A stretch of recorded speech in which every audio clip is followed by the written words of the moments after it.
All right, welcome to another edition of the Big Blue Report featuring that guy, two-time Super Bowl champion, former defensive captain of the New York Football Giants, food truck owner, Giants legend, the man, Jonathan Casillas. We knew he was coming to play here this week. We have Ryan Darlington, the professor. I'm Randy Zellea from BackSportsPage. And guess what, guys? Our starting lineup has been here all season. Woo! I can't say that about the New York Football Giants. Before we get started, the Big Blue Report is brought to you by Foco.com. Get all your Giants accessories, whether it's bobbleheads, coffee mugs, or anything with the New York Giants logo on it. Show your fandom. And with all these products available at Foco.com, click on the link in the description below to help support us and the New York Giants. Go there now and go Giants. All right, boys. We have a special guest coming on in a few minutes. But before we do that, let's do a quick recap. We lost on Sunday. Okay, there's the recap. Moving forward now on to all joking aside, I was telling Ryan this before, JC. With a loss this possible, we lose this game we win this game on Sunday. I'm sorry. Man, I'm all over the place. If we win this game on Sunday, there is a possibility the Giants could go from the first pick down to the 8th pick in the draft, which is a very scary thought process. So the Falcons are starting Michael Penix this weekend. And the Giants are going to put their quarterbacks' names in a hat, and they're going to let us know who's going to start on Sunday about 10 minutes before game time. Now, all joking aside, Drew Lock was named starting quarterback today. We can go back and try and recap of what's going on right now, but a lot of the truth of the matter is when you're having a tough season like this, injuries start mounting, and guys aren't exactly rushing it back because they're not looking at the now. These are the guys who are going to be here next year. JC, what do you take away from what you've seen the last couple of weeks and what we're looking at this upcoming Sunday? You are looking at a fragmented, fractured team. And that has a lot to do with roster injuries wise. I don't know if there's another team more injured than the New York Football Giants. And then you couple that with the losing streak that the Giants are currently on, which is the worst in team's history. And I have nothing but empathy for those guys because I've been, on that side of the coin, with, not too much to look forward to. And, you kind of just looking like, hey, man, I can go to DR, I can make a trip with my family right after the season, and try to get out the season healthy, try to put the best film out there as possible. But it's very bleak. And then when you're losing as much as the Giants are losing, everybody's situation is up in the air. It's like, are they going to clean house? As a player, do I have a job here next year?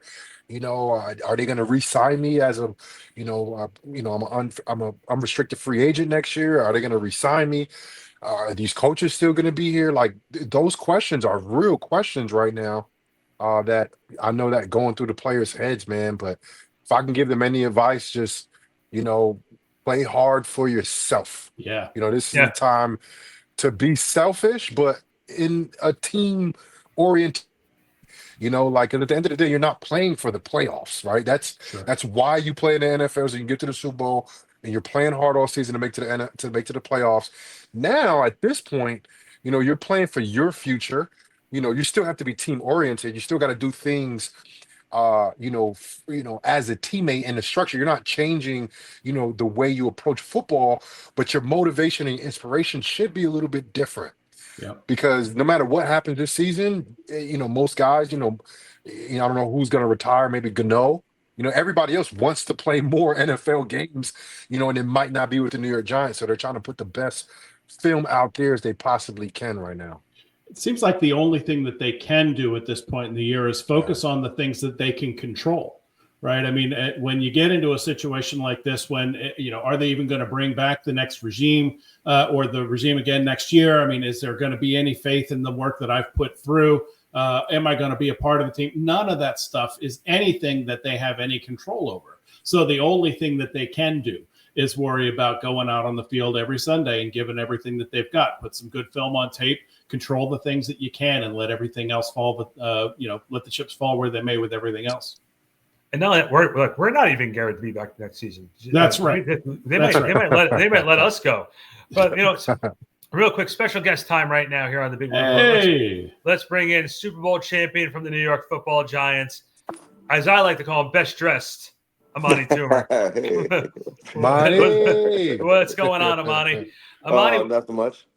Amani, man, it's good to see you. Thanks for coming on and joining us. Man, before we dive into you and talk, I just wanted to get your take on from what you saw this season, knowing you've been through a couple tough seasons with this organization before. What is your take on everything that's sort of transpired through this season so far?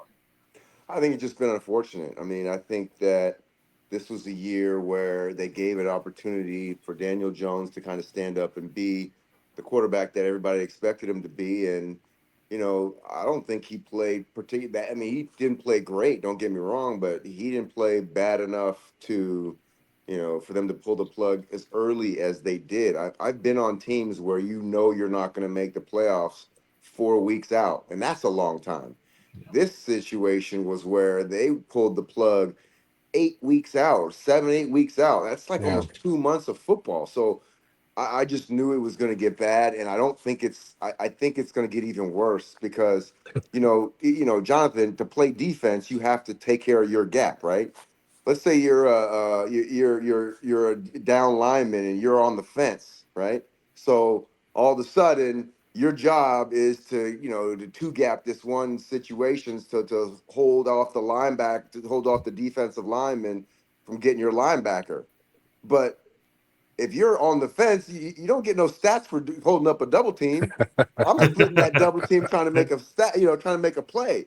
So that's the type of thing that's going to start happening. And also, you got coaches that are like, "Look, I need another job next year." So they're getting their resume ready. They're dusting off all their situation, and they're trying to make sure that they got a job for next year because they know they're not going to be back, or there might be a possibility that they might be back, not be back. So that all this upheaval and all this uncertainty this far out is never good for an organization. Then you got people flying planes over 2 weeks in a row. I mean, Man. it's In just, a row. I was funny. I was talking to my old position coach, Jimmy Robinson, and he was telling me, I said, I've never seen it. He said, yeah, I saw it before because he used to play here. He said, yeah, back in 1978, they flew planes over. I'm like, wow. So it's been that long, almost 50 years. It's a historical season, like the 100th season, but for the worst reasons. The Giants are on pace to, right now they already have the longest losing streak for the Giants in history, right? 10 games, I think they're at right now. Is it 10 or 9? It's 9 right now. They've tied the record now. If they lose again next week, and they're going to be the first team to ever lose 9 games at home. They were going to be the only team to ever do that because there's never been 9 games at home. So they're on pace to doing that. They got one more chance, to get out of that because they're 0-8 at home and it's not looking good right now. And I use this word, Amani, to describe how I'm feeling about the team. I'm empathetic. Like I feel for the guys because, Amani, when you come home from losing games and like not like a close loss and you're competing, next week and you have a chance next week and your playoff hopes are still alive. Like you're losing games and you've been eliminated from the playoffs for like a month and a half right now. Like that's a hard. And then you go home, like your mood is off. Like you don't want to talk to nobody as a player. Like it's not good right now, and I feel for them because I've been there, Monty, and that's a rough situation to be in. Oh, you're 100% right. It's a rough situation to be in, and one thing about this league is it rewards winners. Yeah. So if you're on a losing team, they're not gonna be like, let's scrub let's try to find the best players on the losingest team. That don't happen. Yeah. So like you said, they'll take somebody who's worse on a team that made the playoffs because they feel like they'll be able to contribute to the overall mood or the winning atmosphere of a team. They don't want losers. So Yeah. I'm telling you, these dudes, I mean, their careers are all on life support, all of them. no matter who you think you are, life support. Because, obviously either either you accepted it or you bought into it or you gave up like everybody else. The only way you can survive this, I've been in this situation for like 3 or 4 years, is just go out there and try to play like it's a hard way to play selfish football. But you, just like you said, Jonathan, earlier before I got on, this is survival of the fittest right here. This is I'm gonna try and do whatever I can to get another paycheck and live my dream just one more year, because they are not going to be desirable, any of these players on this team. What do you think is? Sorry, go ahead. Oh no, I just wanted to point out 2 quick things. One, Amani, we figured out, JC and I figured out who was flying the planes during the game on on Sunday. JC, I texted JC the picture. It was actually, we found a picture online. It was actually Dave Gettleman and Daniel Jones flying those planes. Bro, he sent me that Jones with halfsies on it. Huh? he sent me that, and I showed it to Paul Nutino during the game, and Paul was like, he was looking like, is that Daniel Jones? I was like, yeah, it's a joke, Paul. It's a joke, Paul. Yeah, and also the whole Daniel Jones situation is weird too, because it's like they think they're gonna get Daniel Jones out, and then all of a sudden the team's gonna be right. Yeah.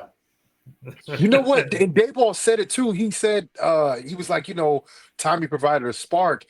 Not only did he not provide a spark, there wasn't no spark from anyone on the team since they made that move. Like it ain't working. It just goes to show that DJ was not the only problem. It's not the only issue in Giants land, right? I mean, you can question the coaching, you can question the players on the field, you can question the effort on the field, you can question any number of different things about being prepared or whatnot. Daniel Jones was a big part of it, right? I mean, when your offense is designed to go through a particular player and that particular player doesn't quite measure up to the standards that you have, that makes a big difference. But he wasn't the only issue. He wasn't. I mean, they've thrown 1 touchdown since he's been gone. 1. Oh my gosh! Last week, Tim Boyle. With Tim Boyle. Holy smokes! Who? Yeah. So, I mean, there's it's you can try and blame one person or 2 people all you want. This is a systematic problem. And the other thing about it is, when you have players that are on the Giants and they perform mediocre, and then they go to somebody else and you got Saquon might win the MVP of the league. Sure. You had the MVP of the league on the team, and now all of a sudden, like he was a shell of himself. And it was because of the business of the NFL and the business, the way that they, the way the team valued him in so much. And that's just hard for me to swallow, because whenever I was on a team, when I first got to the Giants in '96, that's when there was all this you're a Dan Reeves guy, you're a George Young guy, and everybody knew in the locker room who was who. And as soon as they got rid of all that, and it was just like whoever's good is going to play, and whoever's going to help this team win is going to play, and I don't care what your contract is, I don't care anything. I just want you, if you're playing, you're playing. The only way you had security was playing well. Right. And now it's like you don't even have security from playing well. So what's the very confusing to me, and it's very disturbing. But we're gonna ride it out and see what's gonna happen. But man, this is a dark time. Amani, something that you said before too, you were talking about making sure you have the right people in the locker room. It's something that we have been talking about on the show for the last few weeks. One of the things I put on one of my columns, and I mentioned it on the show, when Dable and Joe Shane first got here, I loved that they took guys who had success in their system in Buffalo and infiltrated them in that locker room, whether it was Matt Breida or Isaiah Hodgins, and Davis Webb was in the quarterback room. Jihadi Ward. With those guys. Jihadi Ward on the defensive side. I really do think those guys are all gone, with the exception of Isaiah Hodgins. So right now there's not a bunch of guys who can validate the system that Dable runs, because the guys that are here right now have been here for the last 2 years and have not had that success. So you've been in that. You made that transition from Jim Fossil to Tom Coughlin. When you're making these types of changes with the regime, how important is it to have guys in the locker room who've been through that system to show that it works?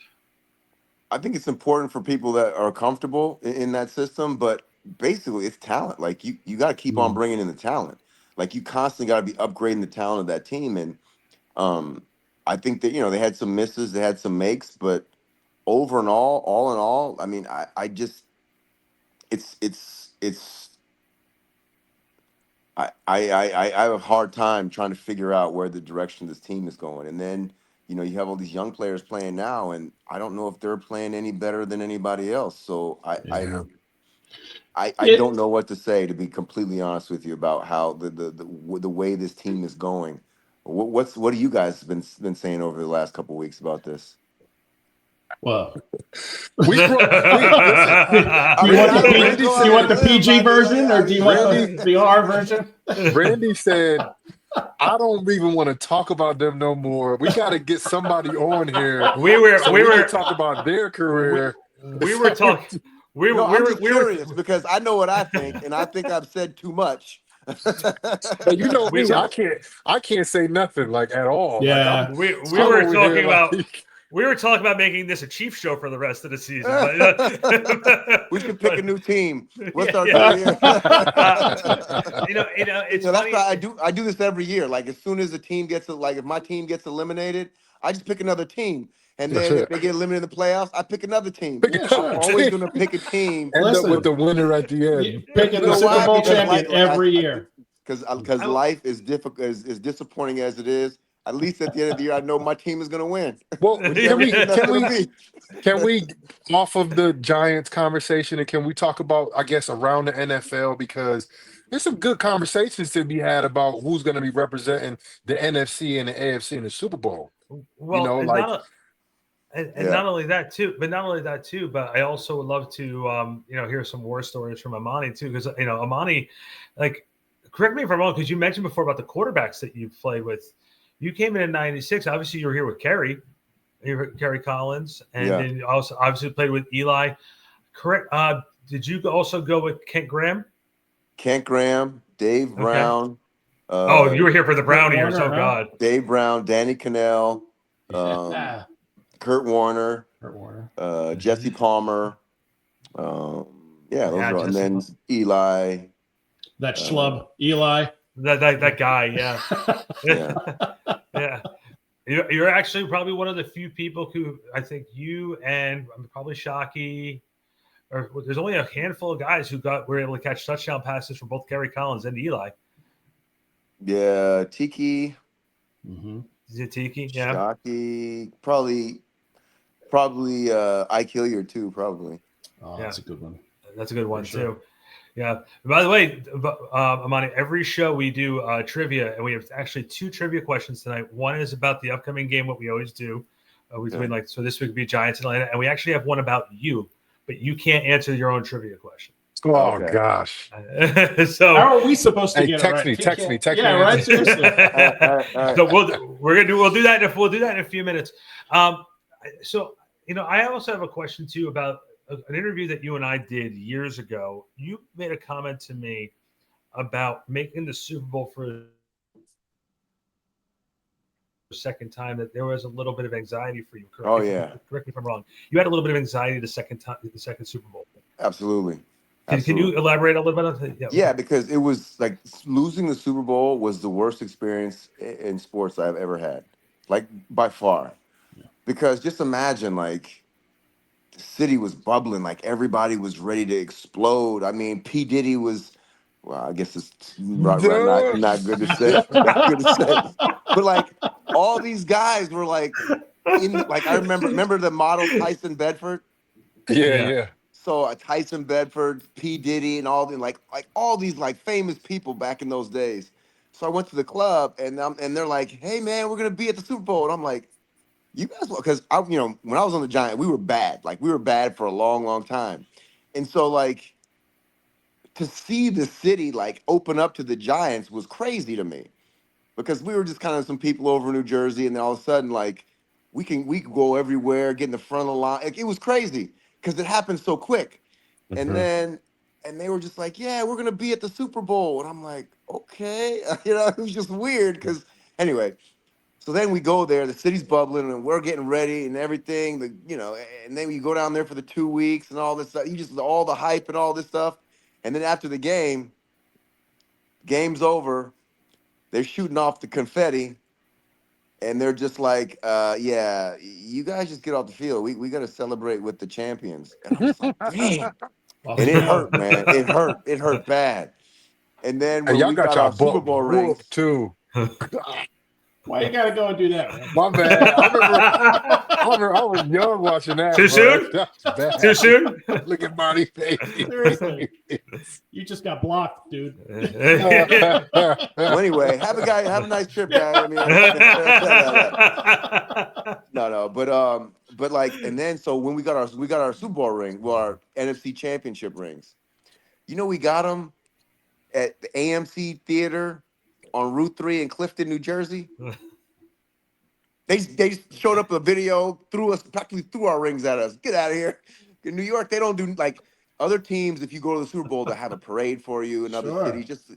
We didn't have nothing. Nope. They gave us our rings and just said, all right, guys, see you later. Bye. Do y'all even have y'all names on y'all rings?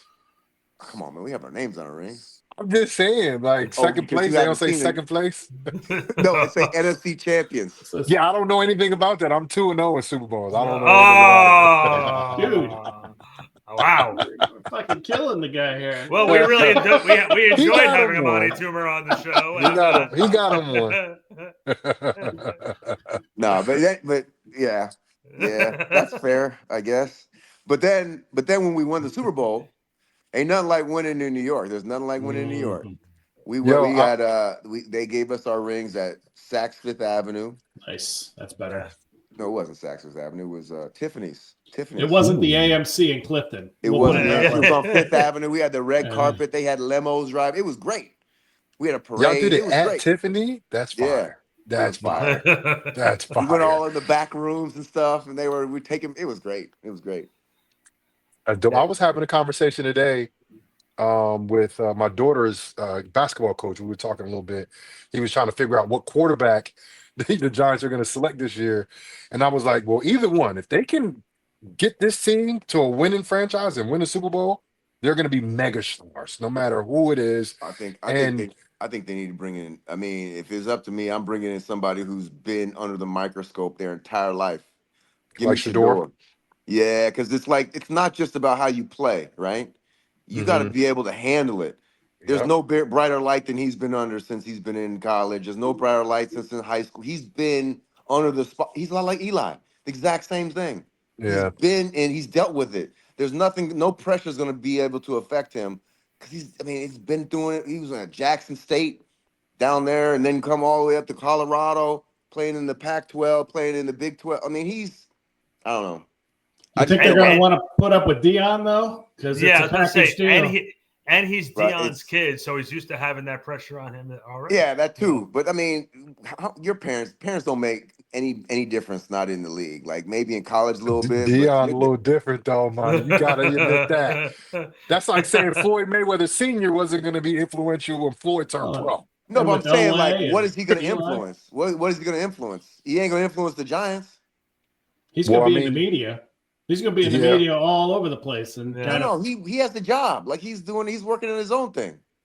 So what you think he's not going to be involved at all? He going to be doing something. How is he he's the head football coach in college. Yeah. What do you think he's going to have time to just be like, hey, Shador? And you don't think you got 24 hours in a day. You got 7 days a week.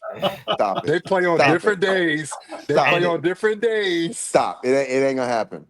You don't think that the minute he comes out and says, I'm declaring myself for the NFL draft, all of a sudden here, and out of Colorado, Deion Sanders has resigned from his position, and all of a sudden you start seeing moves going on in New York? I would not be surprised if that happened. I don't think. First of all, if you listen to Deion, he don't want to coach in the NFL. He likes where he's at. He feels like he does more. He does more damage. Good. He does more good to. He think people are gonna listen to him better in college than they would in the NFL. And I don't You know. talking about like the players? You talking about the players? The players, yeah. I don't know. You don't think, bro? Every guy in the NFL is a fan of Deion Yeah, Sanders, bro. that is true. That is You true. know what I You're mean? right. You're right about that. I remember my first start ever was against Dion. Really? Ooh, Oh, how did Yeah. that go for you? tell us about that. Tell us about that. What was that like? I caught one ball, and that was when he was on the other side. Yeah, but you ran a punt back though.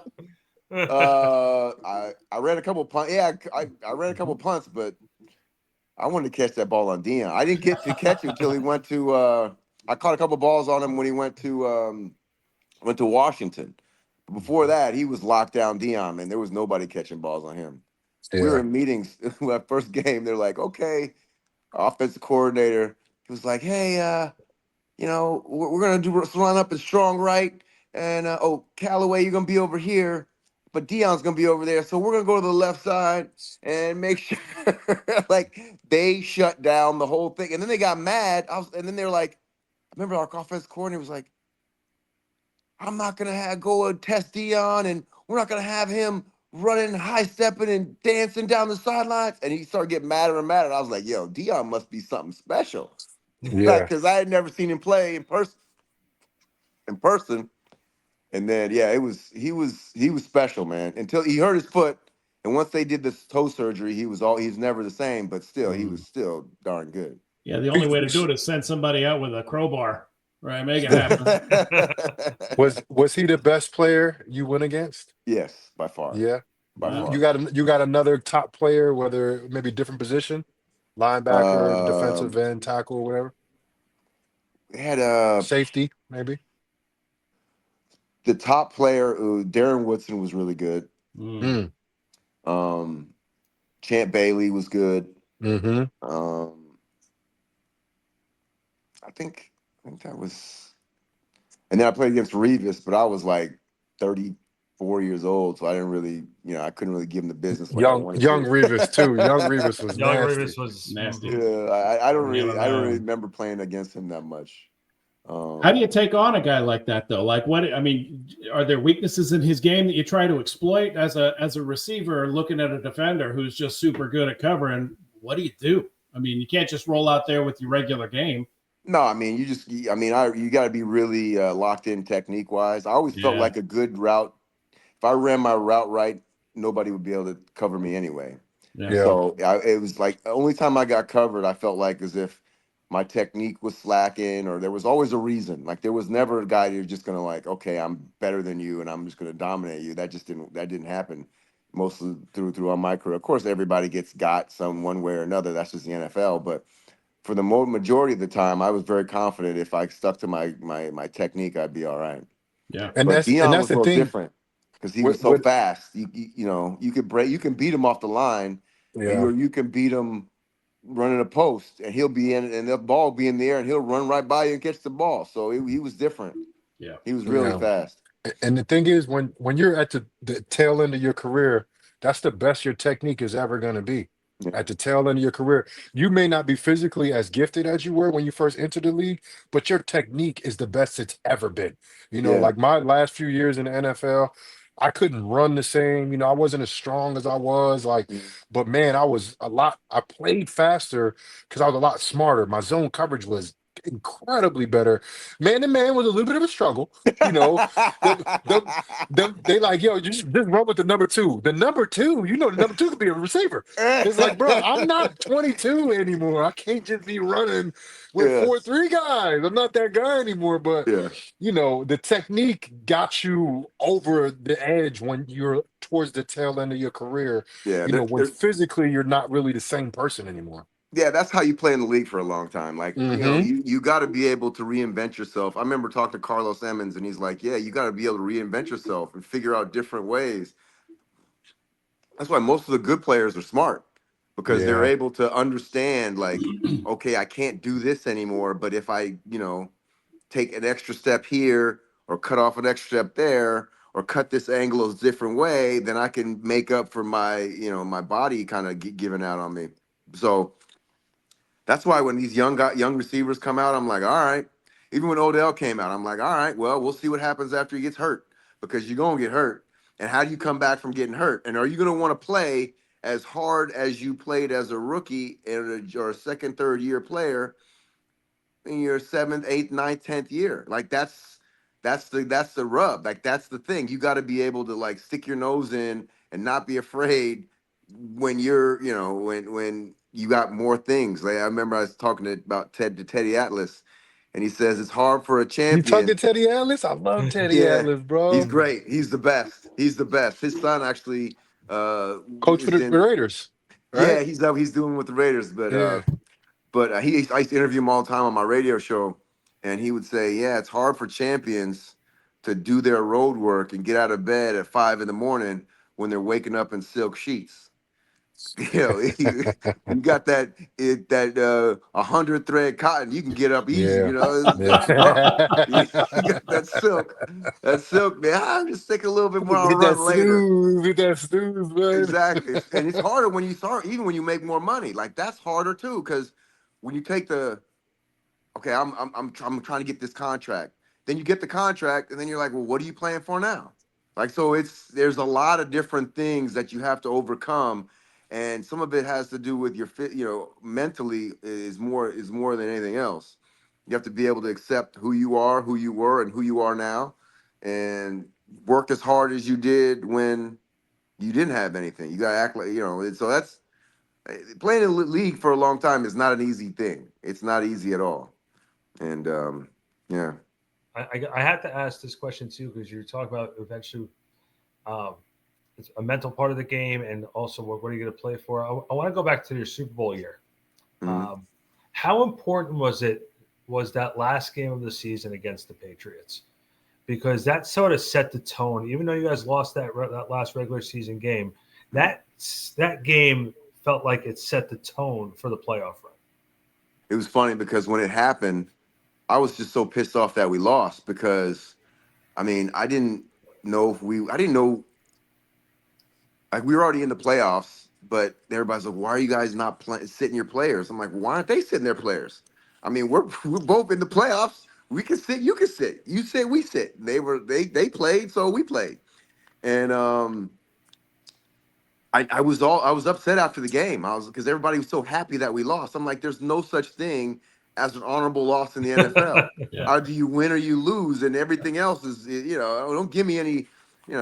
There's no participation trophies for coming close. I was really upset, and I never got that. But then we went down to play the Tampa Bay Buccaneers, beat them. Then we went on to play the Cowboys, the Green Bay, and then ultimately the Super Bowl again. And I just remember before the game, we were like 14-point underdogs or something like that, something Ooh, ridiculous. And I'm like, wait Yeah. a minute, damn. did you guys not see this game the week before? Like football's all about matchups, and that's what I knew. Like most of these people talking about these games on TV, I don't know where they get their information from. But it was I was so happy. We were underdogs every week through the playoffs. Every Yeah. week. Yeah, Damn. But yeah, y'all were on the road too. Y'all were what Yeah, got in We through were the on the road wild. every week. wild card, Yeah, yeah. wild card for yeah. sure. And that game against Dallas, that one must have been a Oh, little that bit more was the best. sweeter though. That was a little bit sweeter because that was when T.O. said get your popcorn ready and everything else like that. Yeah, and That that was when Jerry Jones, well, he put all the tickets because it was going to be if they would have beat us, they'd have had the NFC Championship game in Dallas. So he put all the tickets for the next week's game on their stools before the game because they just knew they were going to win because they'd already Jerry beaten us. Jones been messing They up already for beaten us twice that decades. year.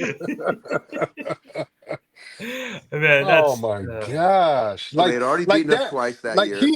he should have booked them plane tickets to like Cabo. Like, you know what I mean? To like we're like, yo, it's hard to beat a team 3 times. Like, come on, what are you doing? Like, Yeah, Yeah. but what? they blew. But the first game of the season, they beat us by like I can't remember, but it was like 35 to something. I can't remember.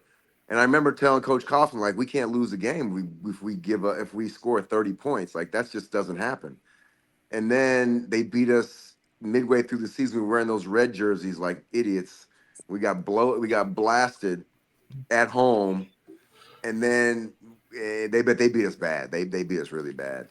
and then we knew we came back and got him, and but that was probably the most rewarding game that we had. That was it, because they had beaten us twice. They were talking trash. They put the tickets on the chair. Yeah, on their that whole stools. run just had to feel like a gigantic FU to the rest of the league, right? Yeah. Yeah, it was good. It was really good. It was really exciting. It was really fun. It was really super stressful, because in those playoff games, man, it's stressful. It is super Yeah. stressful because the finality of it, and the fact that you know that you may never get back there. Like, you Mm-hmm. Oh may man. never get back to the playoffs every time you're in. This could be your one and done opportunity. And man, it was special, man. I'll never forget that. And that was That probably the was most fun I had in the NFL. that was the Giants playoff revenge tour, because you guys started off 0-2. Obviously, the losses to the Cowboys. Earlier that year, you lost to the Packers and you beat them in the NFC Championship game. And then the last game of the season, you guys lost to the Patriots and you beat them in the Super Bowl. So a lot of people call that the Giants revenge playoff tour. So it was like Really? it was and Yeah. it's pretty fun. I also had another question I had to ask from your perspective at that time. Plaxico Burress came in to join the organization, and for someone who had been a mainstay in the organization like yourself, how did you take that change of role for you? How did your role change with Plaxico coming in? What did that mean for you, and how did it take long for the dynamic to work between the two of you guys on the field? Can you discuss what that room was like at that time? I didn't really think much. I didn't think much of it, because I knew, I think I had just signed a contract the year before, so I knew I was going to be around. So I just was like, okay, well, let's see who's best. Let's see who's gonna, get the balls, right? And so obviously when he comes out, they paid him big money, so they're gonna throw him the ball a lot. And I was like, okay, all right. I just knew my time was coming, and I had a lot of talks with the quarterbacks and all this stuff, just kind of like biding my time, because the way that they were throwing the ball, early when he first got there, it wasn't sustainable. Like, they would, because I played that position the year before, and they didn't have a receiver on the other side to kind of weigh it out, so they would just double me, and then, you know my career really didn't take off again until Shockey came, because they'd roll that cover two over to me, and then the tight end would be on the other side because I was the X receiver. And until that tight end made them, the safety, the strong safety on the other side, come down and try to take Shockey and go into single high, I was pretty much just in no man's land for a couple years there. Hey. So when I was kind of happy that another receiver was coming around to kind of help, even out the emphasis. Yeah. So that was, I was excited, because I knew it would work. We would work well together, and then I was excited also because I was going to able to compete with somebody on my team. Yeah. So it was a good overall thing to me. I could have pouted and all that stuff, but I figured I just wanted to just go out there and compete some more, and see what I got. And if it didn't work out, I'd go somewhere else and compete. I never. And plus, I didn't really know Plaxico at all. And I actually, when he first came, he was so quiet. Everybody thought he was really arrogant, but he ended up being a great guy, man. Like, I really enjoy being around Plaxico. I think he's a good dude. He just, he's quiet. You can't be one of the better players on the team and be quiet and walk by people and not say anything. And because the people just think you're arrogant, but it wasn't that case. He was just a quiet dude. It seemed to work out. Yeah, All right. that worked out okay. Yeah, definitely. Mhm. Do you feel? I know you fell in the Super Bowl against the Baltimore Ravens, but does Kerry Collins not get the love he deserved from the Giants fans for what he gave to the organization through his time here? Oh, absolutely. I think I'll tell you right now. I think he was the best quarterback I ever played for. Because remember, I played with Eli. He was he was young. Like, he was not the Eli that ended his career. Yeah. And plus, Kerry threw me the ball a lot more than Eli did. So, hey, hey. But Eli was fantastic, though. I enjoyed playing with him. The thing that made that separate those two guys is that Eli, no matter what happened in the fourth quarter, he was ready to go. Like, no matter what, he Yeah. could throw 5 interceptions, he could throw 5 touchdowns. When we needed him the best, he was ready. Like, he Yeah. never went in the tank. And I mean, but in terms of just like arm strength and arm talent, Like it was, Carry had a missile. he had a howitzer. he was he was legit. And we had Sean Payton as our offense coordinator, so we had a very good Hey, was system. he a prick back then too? No, he's not. He's not. I didn't think of him as that. I thought him as like a guy who was. I love Sean, but he definitely a little prick. Definitely a Oh, little he asshole definitely in him has a for little sure. bit of like he has a little bit of he has a little bit of that in him. Yeah, But he was definitely detail oriented. yeah. Man, our game plans were legit. Like all our game plans were on point every week. We had a good opportunity to beat every team. He would grind away and figure out the smallest, minute detail of what we needed to do, and he was phenomenal. Like he was great. He was probably the best offensive coordinator. Well, Gilbride was pretty good too. I really enjoyed playing for Gilbride because his offenses. We basically were playing run and shoot basically. Because remember, Gilbride ran the Houston Oilers back in the day right. with Mm. Warren Moon and Warren Moon. Gibbons and all those Jefferson. So I love basically, we ran those. a version of that. So that was super fun. Like I loved doing that offense. But yeah, it was. I played with a lot of great coaches. I had a great time with the Giants. I had a great time playing the NFL. I remember I talked to the Giants a couple weeks ago, and I was like, "Yo, you guys." I talked to them during the preseason. I'm like, "Man, you guys are having so lucky. You don't know how good you have it right now." I said, "If I could run, I'd be out here with you guys right now, but I can't run. I can't run And anymore. you could survive one of these training camps I right was now. gonna say. Damn, bro. No 2 days, Bro, training walkthroughs. camp, it was war. It was war, like I loved straight it. up war, especially the first week. Like, it might be somebody that just signed opposite you. I'm about to baptize this dude. Like, I'm about to but like Yeah, nowadays, like, you don't hear nothing at practice. No hitting. And but the helmets with the guardian Home. caps, Mm-hmm. everybody has to wear them during training camp. It's not yeah. optional, Wow. so it's like, I mean, and they don't, I don't even think they do 9-on-7 no more, bro. That's gone. Yeah. I don't honestly. I don't think I'd have made it in the league because I needed those practices.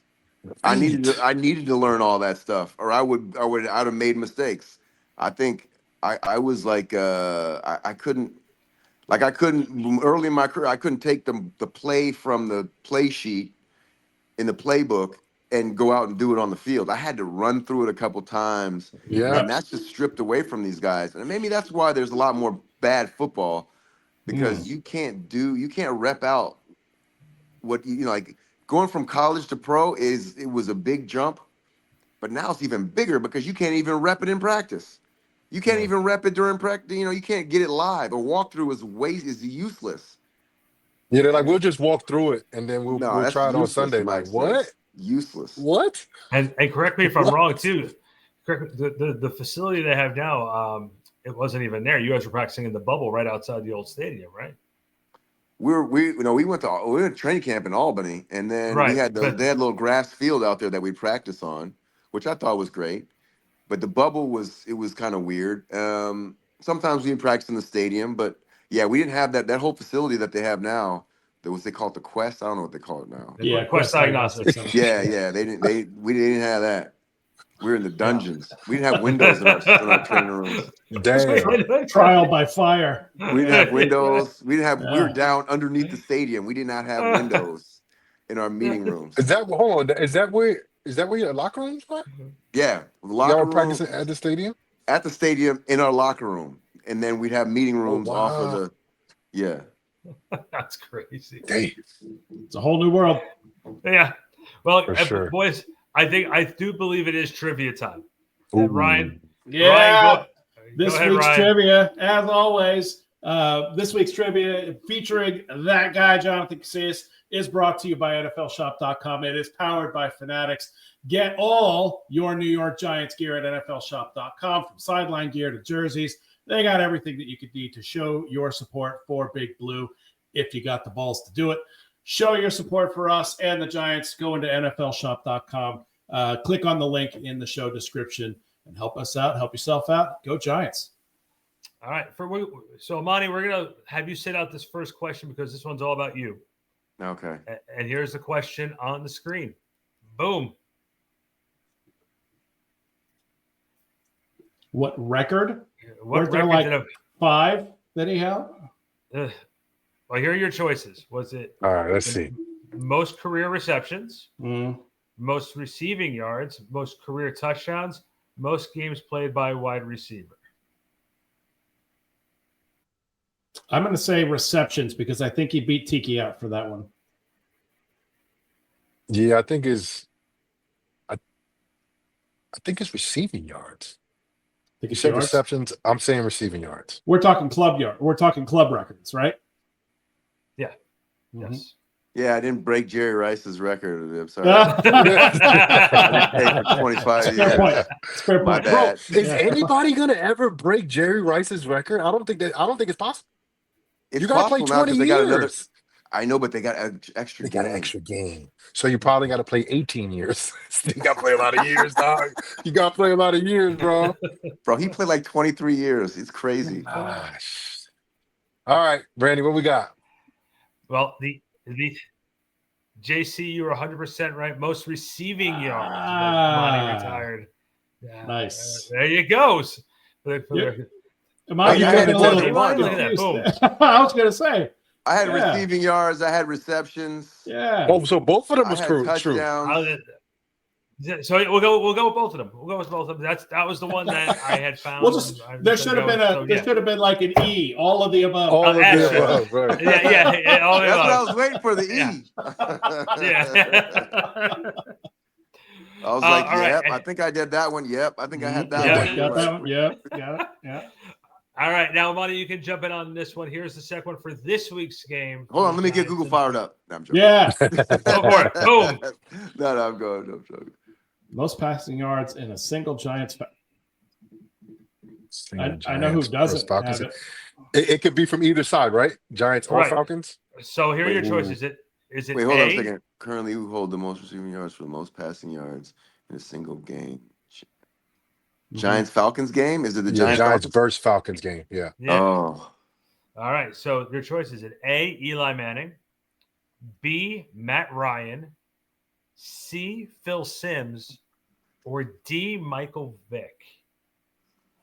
Eli Manning, Matt Ryan, Phil Simms, or Michael Vick? oh, okay. I'm going. Go. Could we answer it or what? Yeah, go for it. Go for it. Yeah, go ahead. I think it's gonna be Matt Ryan.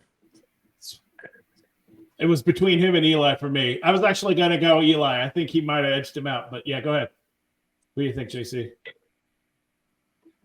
I'm It's gonna a go Giants with show. the It's with probably the Eli. oddball, but I'm gonna go with the oddball. I'm Phil gonna go with Simms? Phil Simms because Phil Simms. he's like the oddball out of all of the answers. I don't know. Maybe he was just throwing that in there to throw us off. I don't know. Let's see. Bro, they only threw the ball like 7 times a game Right? when Phil was playing. they just gave it to Hampton the whole entire time. The game was like an hour and a half long. What we got? The correct answer is the fantasy football yard king, Matt Ryan, ladies and gentlemen. Yeah, there you What go. year? What year? Boom. You got the year for us? No, I don't have the year, but You don't have the I year? I don't have the, but I have. It is Matt Ryan, but We got a got- steak dinner for Amani, though. yeah, because I know Matt, because the Falcons always throw the ball. Like they're Yeah. a very, Listen, that's true. Yeah. That's true. Yeah, There was and that. the There was Giants that aren't one really game. known for it. What's that? Yeah, there was that one game though where they were just going back and forth, and both of them had like 5 touchdowns. Is that a fever dream, or am I not remembering that right? I did a lot I think of that drugs was back the in the day. Saints. yeah, that I was think the that was same the Oh yeah, no, I was game. part of that game. Yeah. Yeah. Yeah, that's when Drew Brees and Brees. yeah, they were going back and That's what forth. it Yeah, was. Okay. Yeah. You know, it's funny where we're talking with the Falcons too, with Kirk Cousins. You know, we were talking about Here we go. a stopgap quarterback if you needed to, if the Giants didn't love the craft. Kirk Cousins may not be a bad option for a year or two if you needed it. But the thing 'cause is, I don't know if he's the gonna way he's last there. playing right now, though, bro, like they're moving on from him for a reason. Like he hasn't looked like himself the last few weeks. I I just heard Dan Orlovsky had a conversation with him, and Dan was like, when he was talking to him, he couldn't process like what was happening to him. Like everybody usually knows at that age, you're like, Right. yeah, I'm struggling with this right now, blah blah blah. He was like, I don't know what's going on. Like that's bad. That's Yeah. so bad. Well, It's 'cause That's he's- really bad. Bro. Dan said he's making like he don't understand why he's making certain decisions. It's like what? It's maybe because he's blinded by all the money he's made in the NFL. He's Because made he, such he's an Gosh, insane he's amount of made money. so much money. It's hard to pay attention with defenses when you got that pocketbook you got to keep track of. My God, Good Lord. I've never seen a QB get more. Guys only made one playoff game, and never mind. Yeah, let's we not can talk talk about that. Resume. We know somebody else that's in that situation.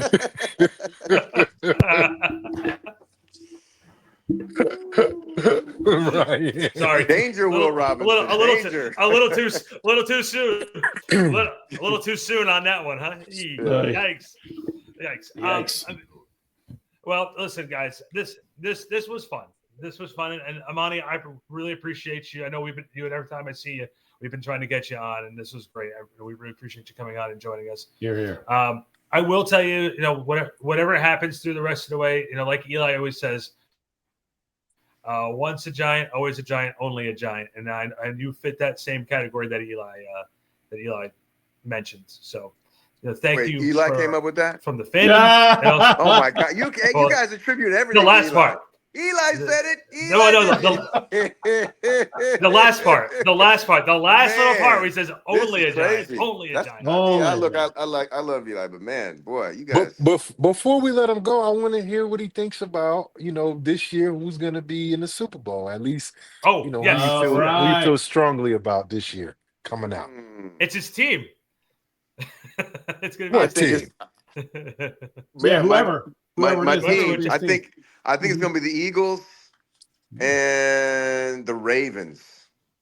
Baltimore, you think they're going to figure out how to get it done this year? Okay. I just have They a got to feeling stop people, though. They don't stop Hmm. anybody on defense. their defense is playing much better than they have been. They have been.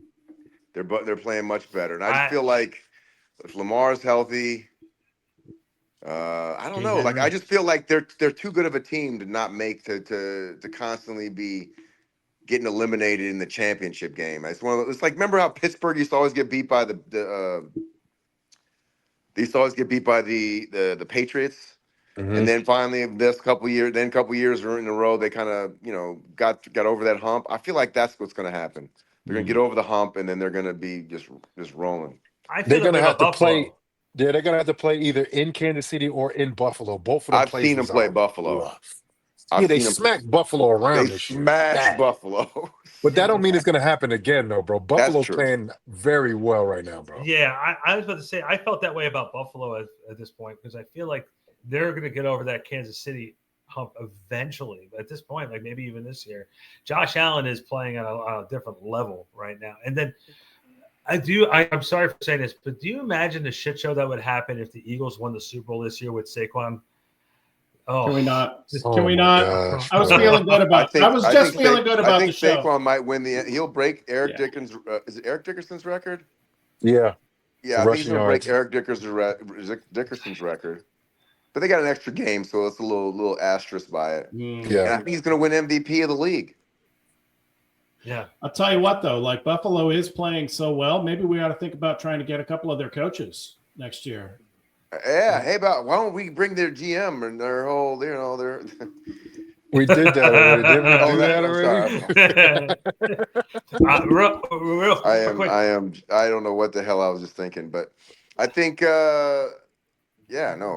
Buffalo's playing great. Like they I don't know, man. It's going to be interesting. It's going to be a real interesting run, right? We'll see what happens. I really like the Lions. I really just like the way they play this season. I really do. It's just like the way they're built. There's just a really solid team. Yeah, but they lost Knuckles. Injuries, man. They lost Knuckles, right? They lost Knuckles. Yeah, but I'm just talking about the injuries they got in their D line. Like, they got people off the street playing for them right now. I've been on teams like that where you're like 45. Who's 45? Right, good tackle, bro. That 37%. was last week for the Giants, bro. I'm sitting there yeah. like, who is this guy? Who was that guy? Looking at the roster, he's not even on the roster sheet, bro. Like, what the fuck is That's going what's on? left, man. You're trying to That find was so diamonds in the crazy. rough. I Oh remember my god. we used to play guys. We used to have guys, and they wouldn't have I guess they wouldn't have even their names on the back of their jerseys during the practice because they just flew in the night before, and we call them blank man. We like that's blank man over there. That's hilarious. Uh, I don't want to say the it was. good old I don't want to days, say it was buddy. bad for. I don't want to say it was bad last week at MetLife. They actually had little envelopes on the bottom of the seats, and if there was 8 of them out there. If you got one of those tickets, you got to go on the field and play it against the Ravens last week. So You got to play safety. You have to kick a field goal. That's right. Good lord. Take a snap or two. I Oh, man. told JC that Tim Boyle just came to the building to use the bathroom. They played him at quarterback. So, guys, listen to the Big Blue Report, available on all podcast platforms and, of course, on social media. Amani, thank you. This was a lot of fun. I really appreciate it. We'll be next week previewing the last home game of the year against the Colts. And, guys, I appreciate it. This was a lot of fun. We'll see you next time here on the Big Blue Report, featuring that guy, 2-time Super Bowl champion, Jonathan Casillas. Amani Toomer, thank you very much. To Professor Ryan Darlington, I'm Randy Zellea from BackSportsPage. We'll see you then.